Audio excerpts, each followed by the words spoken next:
Welcome friends to my YouTube channel Arsh Gyan. आज का हमारा टॉपिक है भारत का संवैधानिक विकास पार्ट 3। इससे पहले इसके 2 पार्ट हम कवर कर चुके हैं।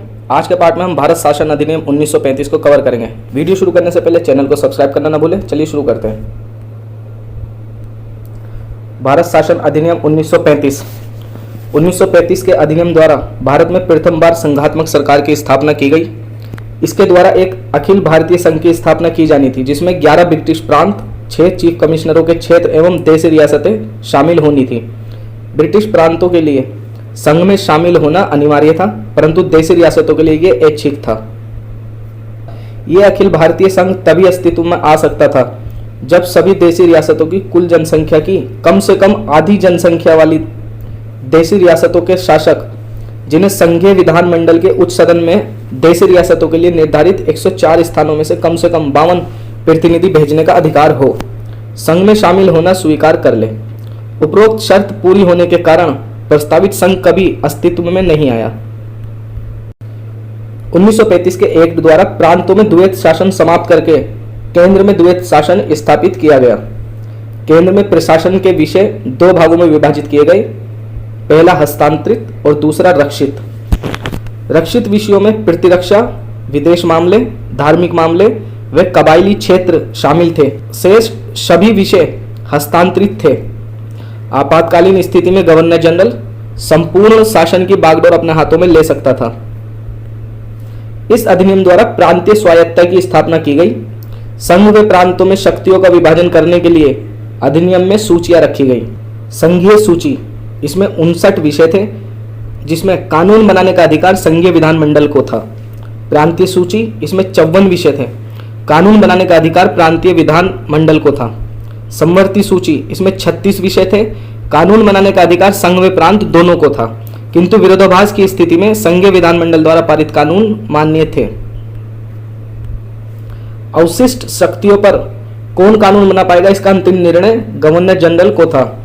केंद्रीय विधानमंडल के उच्च सदन राज्य परिषद की संख्या 260, सदस्य संख्या 260, जिसमें 156 ब्रिटिश भारत के प्रतिनिधि तथा 104 देशी रियासतों के प्रतिनिधि शामिल थे। पहली बार उच्च सदन को स्थायी संस्था बना दिया गया।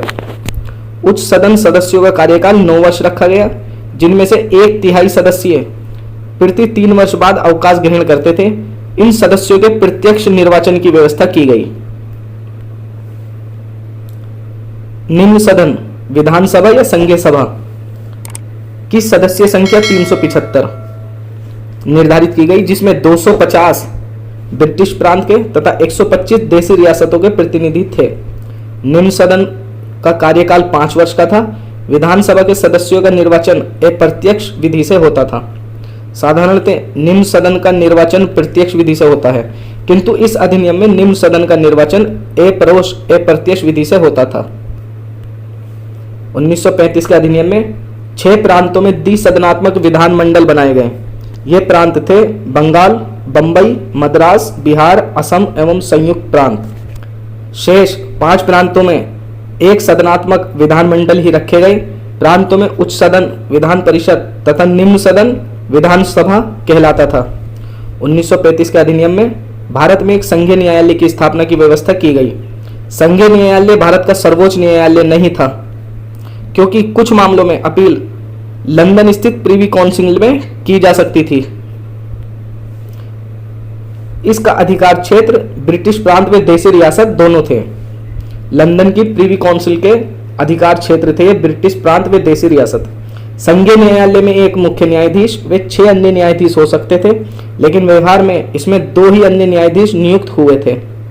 संघीय न्यायालय 1 अक्टूबर 1937 को अस्तित्व में आया। सर मॉरिस ग्वायर इस न्यायालय के प्रमुख न्यायाधीश थे।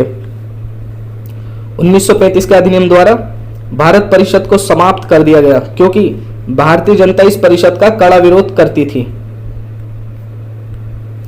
भारत परिषद 1858 के एक्ट द्वारा अस्तित्व में आई थी।